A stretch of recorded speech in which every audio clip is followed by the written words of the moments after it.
நாங்கள் அர்த்தநாபுரத்தில் உள்ள நல்லதேங்காய் கோயிலுக்கு என் சம்பந்தாருக்கு மொட்டை போட போயிருந்தோம். அவர் வேண்டியிருந்தாராம் தன் மகனுக்கு குழந்த பிறந்த உடனேயும் இங்கே மொட்டை போடுறதா வேண்டியிருந்தாராம்.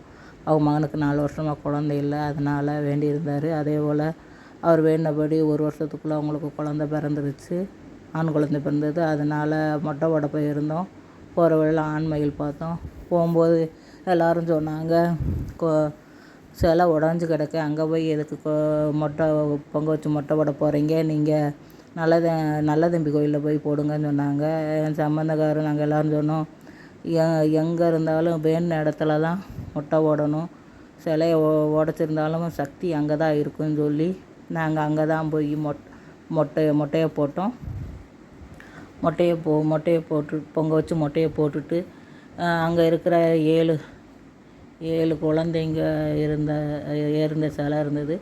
இதுதான் பத்திரகாளி வடிவத்தில் நல்லதங்காவும், அது கீழே 7 குழந்தைங்களும் இருந்தாங்க. இங்கே நாங்கள் பொங்க வைக்கிறதுக்கு ஏற்பாடு பண்ணிக்கிட்டு இருந்தோம். நல்லதங்காவோட 7 குழந்தைங்களும் சிவன் பார்வதியை சுவரில் வடிவமைச்சு அதுக்கு கீழே 7 குழந்தைங்கள வடிவமைச்சு வச்சுருந்தாங்க. சாமிகளை ஒவ்வொன்றா வடிவமைச்சு வச்சுருந்தாங்க. அவங்களுக்கு எல்லாத்துக்கும் என் மக சந்தன குங்குமம் வச்சுக்கிட்டு இருந்தாங்க. ஆண் குழந்தைக்கு சந்தன குங்குமமும், பெண் குழந்தைகளுக்கு சந்தனத்தால் நெக்லஸ் மாதிரி வடிவமைச்சிருந்தாங்க.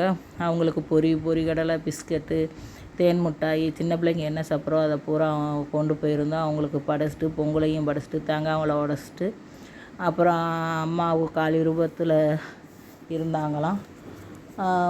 அவங்க இந்த இடத்துல வந்து இதுன்னப்போ மகாகாளி அம்மா சொன்னாங்களாம், நீ என் ரூபத்தில் இந்த ஊர் மக்களை எல்லாத்தையும் காப்பாற்றி அருள் புரியணும், நான் மகாலிங்கம் கோயிலுக்கு செல்கிறேன் என்று சொல்லிவிட்டு நல்லதாங்காட்ட சொல்லிவிட்டு மகாகாளி போயிருச்சான். அதிலேருந்து இந்த ஊரில் தான் நல்லதாங்கா அந்த மகாகாளி இருக்கிற இந்த இடத்துல இருக்கிறாங்கன்னு சொன்னாங்க. அதே போல் இந்த கோயில் வந்து 1500 வருஷம் ஆச்சுன்னு சொன்னாங்க. 1500 வருஷத்துக்குள்ள கோயில்னு சொன்னாங்க. இங்கே வந்து குழந்தை இல்லாதவங்க பொங்க வச்சு குழந்தைங்க சைடு பொங்க வழிஞ்சதுன்னா இப்போ அடுத்த வருஷமே அவங்களுக்கு குழந்த பிறக்குன்னு ஒரு ஐதீகம். அது நடந்திருக்கவும் செய்யுது எங்கள் வாழ்க்கையில்.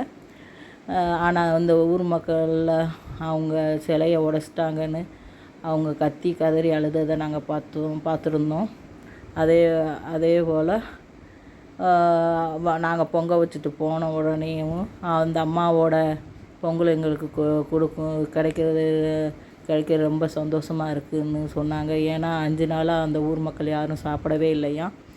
பொங்கலை வரப்பில் இருக்கிறவங்க நாங்கள் கொடுத்தோம். அதை வாங்கி சந்தோஷமாக சாப்பிட்டுக்கிட்டாங்க. நாங்கள்லாம் மொட்டைலாம் போட்டுட்டு பக்கத்தில் இருக்க நல்லதம்பி கோயிலில் போய் அவங்க நல்லதங்காவோட அண்ணன் கோயில் நல்லதம்பி கோயிலில் போய் பார்க்க போனோம். அப்போது வந்து குதிரை ரூபத்தில் கோபத்தில் அவர் குதிரை மேலே உட்காந்து வீசி நிற்கிற மாதிரி இருந்தால், அதுக்கு கீழே நல்லதாங்கா தன்னோட 7 குழந்தைகளை வச்சு நல்ல அந்த மரத்துக்கு கீழே உட்கார்ற மாதிரி வடிவமைச்சு வச்சுருந்தாங்க. பார்க்கவே எங்களுக்கு ரொம்ப சந்தோஷமாக இருந்துச்சு. அங்கே பார்க்காததை இங்கே அவங்க முகத்தை பார்த்தோன்னே எங்களுக்கு ரொம்ப சந்தோஷம் தாங்க முடியல. நாங்கள் நல்லா பார்த்துக்கிட்டே இருந்தோம். எல்லோரும்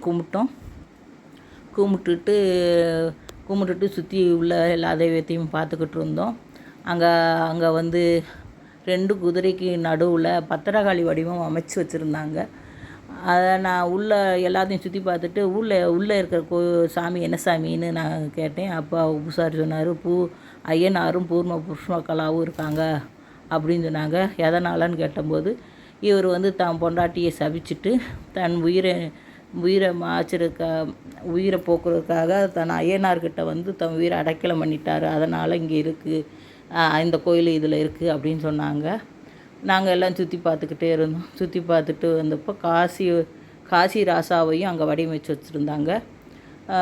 காசி ராசாவை வடிவமைச்சு பக்கத்துலேயும் 7 குழந்தைங்கள அந்த மரத்துக்கு கீழே ஒவ்வொன்றா வடிவமைச்சு வச்சுருந்தாங்க. எல்லாத்தையும் சாமியும் நாங்கள் பார்த்துட்டு ரொம்ப சந்தோஷமாக இருந்துச்சு. நாங்கள் சாமி கும்பிட்டு வீட்டுக்கு வந்துட்டோம். அந்த கோயிலுக்கு போன உடனே ஒரு மன திருப்தி, மனசில் ரொம்ப சந்தோஷம். அவங்க எல்லோரும் சொன்ன மாதிரி இந்த கோயிலில் ரொம்ப சந்தோஷமாக இருந்துச்சு. அதே போல் நல்லதவங்க கோயிலையும் நாங்கள் பொங்க வச்சு சாமி கும்பிடும்போது ரொம்ப மனசில் ரொம்ப அமைதி, சந்தோஷம், ரொம்ப என்ன சொல்கிறது, நம்மளுக்கு ஒரு உணர்ச்சி இருக்கும் தெரியுமா, சாமி உள்ளே இருக்குங்கிற அந்த உணர்ச்சி எங்களுக்கு அதிகமாக இருந்துச்சு. அதனால் அங்கே சாமியை கும்பிட்டு வந்தோம். நல்லதங்க கோயிலில் சாமி கும்பிட்டு வந்துட்டோம். இவங்க தான் ஐயனாரும் பூர்ண புஷ்பகலாவும். இங்கே தான் நல்ல தம்பி அவங்க தன்னோட உசுரை அடைக்கலமாக்கிட்டாருன்னு சொன்னாங்க. இந்த வீடியோ பிடிச்சிருந்தா சப்ஸ்கிரைப் பண்ணுங்கள்.